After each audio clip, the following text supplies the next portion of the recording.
So when I first started my freelance filmmaking journey, I didn't have that much equipment on me. It was literally just myself, my camera, and when I would do these little to no budget shoots or smaller creative shoots, I'd be using the lights that are only available at the location. That would be things like lamps, the ceiling lights, daylight coming in from outside, or if I was shooting purely outside, it would be just the sun. And over the years, I did end up gaining more access to extra light sources, which is pretty awesome. But even to this day, I still find myself enjoying the simple shoots, going out there and not bringing anything else besides myself, the camera, and the subject.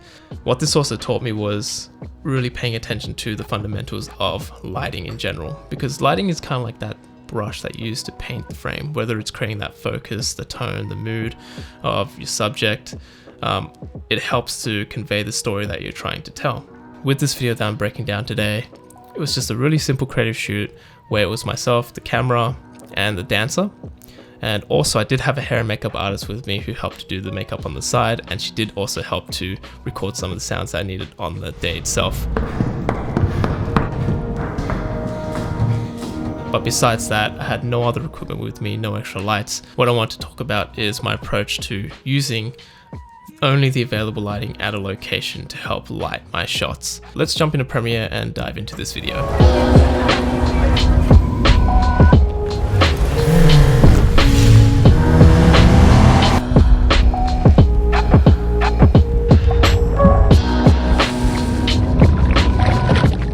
Alright, so the first two things I want to point out are the two light sources that we can see. One would be this ceiling fluorescent tube light. Fluorescent, geez, that's a mouthful. And this big window just here. So I'll talk about this window first. There are two main things I like to consider when it comes to using the sun for a shoot. First one being the time of day. This video was shot around the period of 11 AM to 1 PM because that's when the light source would still be relatively cool. The other thing is also the length of the shoot itself. So I chose to do 2 hours so that the angle of the sun wouldn't change too drastically because, early in the day, the sun rises from the east, goes up high, and then sets in the west. So what I found for this shoot was that the sun would be directly above the building. Now to describe the building, this building was somewhat unique where it's kind of like this square, and it's actually hollow in the center. And this stairwell in this shot here is just on this side with the window just here. And the thing about this building is that there's all these windows that are like that are scattered throughout this, I guess, square donut shape of a building. And the reason why I chose to do this during the middle of the afternoon or, going from morning to afternoon is that that's when the sun will be mainly directly over the top of the building, which allowed for an even spread of sunlight throughout the entirety of the corridors and the stairwells inside this building. So going back to the frame itself, you can see that this window here is giving out most of the light for this frame. You can see there's a bit of light coming from the top down ceiling light, but again, the window is where the main light source is coming from. Now, another thing that I really liked about this building, because I actually went to this building prior to the shoot, was the windows were glazed. And so when the window is glazed, it helps to soften and diffuse the harsh sunlight that's coming in from outside. So you can already see that the light that's coming in is giving these nice soft smooth gradients and roll-offs on the skin, as well as the exposure around her back. So just to give a bit more context about what this video is about, there's this ballet dancer who came out from a performance and she starts crying. And so what I wanted to represent with her dance in this video was to showcase her from being in a dark place, trying to reach for, a happier and brighter place to find a solution. And the kind of themes I want to portray as well was this constant tugging of being in the dark, reaching for the light. And so with this shot here, what I wanted her to do was to start low, be in darkness, facing away from the window, having the top down light only shining on her back, so her front side is not lit at all, and then moving up and looking towards the lights. So if we play this right now, just scrub through that. Yep.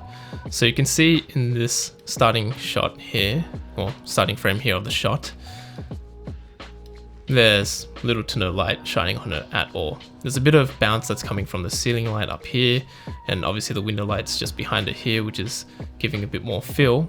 But other than that, there really is no light source that's actually shining directly on her face, which is leaving her in darkness. So if we scrub through now and end up here, you can see clearly that this ceiling light is blasting with this harsher light. And while I don't usually like to have really harsh, strong lights that kind of blow out the highlights of her face and stuff like that, I did quite like the effect that it gave off here, because again, going back to the whole thematics of what I was trying to portray in the story, in the narrative, autosave, thanks Premiere, what I wanted to do was to show that contrast between that deep darkness and finding that light. So yeah, that's the way of using different lighting sources to create different effects. So the window's got this nice soft diffused light. It's almost like this glowing aura that's around her, whereas this ceiling light, this artificial light, has this very harsh kind of feeling towards it, and it creates this nice lighting contrast. All right, let's move on to another frame. Yep, more of that, as you can see, more of that harsher light coming from the ceiling. Yep, and ooh, okay, let's stop here. So framing wise, I did want to cut this shot in half. So it's almost like she's sort of spinning around and waiting on water. And again, with that soft window light that's coming from above, it's giving this nice splash in the center here. And it's giving this nice soft roll off on the floor, as well as like giving this reflective and shadowy effect on the floor here. And again, just want to use the shadows to create that sense of duality of the darkness and the light. Alright, so I'm just gonna scrub through this, and so this was actually one of my favorite shots throughout the shoot. And the reason why is because you can really see the contrasting color temperatures that's happening in this shot. So going back to the whole idea of daylight and tungsten and different color temperatures that you get throughout the day, what's happening in this shot is, if I just scrub this again a little bit more forward so we can get a better vision of it. All right, so here you're seeing the cooler blue daylight coming out from the window outside, and then up on the ceiling here you're seeing these more warmer tungsten fluorescent tube lights on the ceiling. And in combination with that, because the walls are more yellow and beige in color as well, and they're reflective, and they're facing towards the, that's a terrible arrow by the way, they're facing towards these tungsten lights over here on the ceiling, they're bouncing that yellow as well off of their surface. So, you know, when you have opposite colors on the color wheel in a shot, it tends to make the colors pop a lot more. And so since blue, yellow, or orange are a bit more opposite on the color wheel, it makes the colors in this shot pop a lot more. Just looking at her skin here, you can see that the softer daylight coming from the window that's hitting her neck and also her hand and her arm here, it's giving her highlights a much more of a blue, cooler tone. And then if we get rid of all of that and scrub a bit more forward, which is a bit more underneath the light. Oh, actually, this is a good place to end it. So you can see right there, that's being affected by the ceiling light right there. And again, you can see her skin tones in general are a lot more yellow. And actually you can see right here as well. So a bit of that is coming from the window light here and the window over here. But you can also see that the light that's bouncing around this corridor, this wall, the shiny tiles, that's actually adding a bit of a feel to the underside of her arm there. So there's actually a lot of things happening in this room. And that's the thing about reflective materials as well. Reflective materials will obviously bounce some of the light that's coming inside a space. And these walls, because the tiles are reflective, they're actually bouncing some of the light that's coming in from outside and also the ceiling light. So let's move a bit more forward. Dancing. Again, you can see here, very clear contrast in the colors right there in her arm and also on her face. You can see that one side is a lot more cooler and blue, whereas actually, you know what, let's change this color to yellow just to, and then one side here is a lot more yellow. So opposing color temperatures, one from the window and one more from the ceiling light bouncing off and also coming down as well. And let me just draw a blue arrow from the window just to, you know, really highlight where that blue is coming from. So yeah, more blue from the window, and then you got the yellows from the lights bouncing off the wall onto her as well as coming straight down. Dancing, dancing, dancing. Okay, so I'm gonna stop it right here. So what I want to point out with this is utilizing frames within a frame. So we got the main frame, which is, you know, the whole shot, but then inside that is this window. So what I really like to do with, you know, especially when I'm using the available light sources at a location, is to place the subject in front of the biggest light source on the location and using it as a backlight. The reason for this is because to me this creates depth. It also helps to shape the subject as well. So there's a lot of contrast besides the color temperature contrast happening. There's also the brightness contrast. So in terms of exposure, if we're looking at the exposure of her compared to the window, there's obviously quite a big difference. And so with that exposure contrast, we're seeing a lot more of her shape. You can see the light creating these lines around her face and really highlighting her features. And so that's why I really like to use backlight, because it really does help to create the focus of the subject, the shape and the depth of the shot as well. Real quickly with this one, again, the color contrast, you can kind of see on the staircase, there's a window out here that's casting this blue light onto the stairs and over here as well.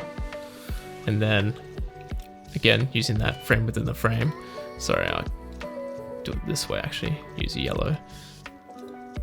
Frame within the frame. This is lit by the ceiling lights underneath the staircase. So again, using that color contrast and that frame in frame to create that focus on the subject. Actually, I'm gonna take these headphones off, go down the stairs and boom. All right, so you can see that there's this big window right here. And you can kind of see a touch of blue coming in from the window there. And another thing to point out is the difference. So back on that point I was making earlier about how the glazed glass really helped to diffuse the light and make it much more softer. When it's completely transparent, you can just see how harsh the light is, how blown out it is. It was actually an overcast day as well, which is why I chose that day to shoot. If it was a fully sunny day, then the brightness would be even, you know, harsher than this. But going back to the whole transparency thing, again, you can see the difference it makes when you have a bit of diffusion compared to when you have completely unfiltered light just coming in. It's blooming all around her. It's giving her this very faded sort of look, which is what I actually wanted to do. This is what I intended. I wanted her to be almost enveloped by the light. But if that's not the intended effect, you can clearly see what such strong lighting can do to a shot. And down. Okay, so real quickly again, just that color temperature difference. You can see much more blues on this side here, much more orangey yellows on this side here. The camera kind of spins around her. Boom, right here. So again, going back to that note about using the main strongest light source as the backlight, what I just love about it is that it creates that shape of the subject. It creates that depth. Scooping up the light. And yep, again, the intended effect for this shot was actually to silhouette. That was a car. The intended effect of the shot was to actually silhouette her hand. But if I wanted to do that, what I would have to do is to, you know, pull the exposure down. And what that would do is expose the outside light to a point where you could actually see some of the buildings outside. And the reason why I didn't want to do that was because I wanted the light to be overwhelming. I wanted to feel like it was completely enveloping her. And finish. I wanted it to feel like it's a temporary solution. Originally the video was actually going to be called a temporary solution, where she starts off in the darkness, starts dancing and going more and more towards the light, but but then eventually ending with her kind of in the same spot that she was at the start. If we look at the light sources here, you can see that the window is shining onto her arm. That's a terrible arrow. And then when we look at the tungsten light on the wall, it's not technically going to be here, it would be more higher up, but it's casting more of that orange yellow light onto her here. So what I wanted to do was to face away from the window again and face down with her body hunched over. So what would happen is she's blocking all the light so that there's no light hitting the ground and, well, the floor and bouncing up towards her face. So again, you can see that her body here is completely blocking off the light from hitting the floor. It's completely in shadow. And over here, this side of her body is mainly blocking off the light so that there's no light hitting this part of the floor here. So she's nicely enveloped in darkness. So let's get rid of all these terrible illustrations, by the way. So yeah, that's some of the things I try to look for when I'm using only the available light sources at a location for a shoot, especially when there's, you know, little to no budget or you don't want to take extra equipment with you. Just want to quickly re-announce that we do have a LUT pack on our website. The link will be in the description below. But basically we have the Wanderer LUT pack, which features 15 unique LUTs that have this filmic and nostalgic look for your footage. We also have a free LUT pack called the Appreciation. If you use the promo code APPRECIATEYOU, then you can get that pack for free. It's listed on the website for $1, but that's because on Wix, we can't put an option for name your price or to put it for free.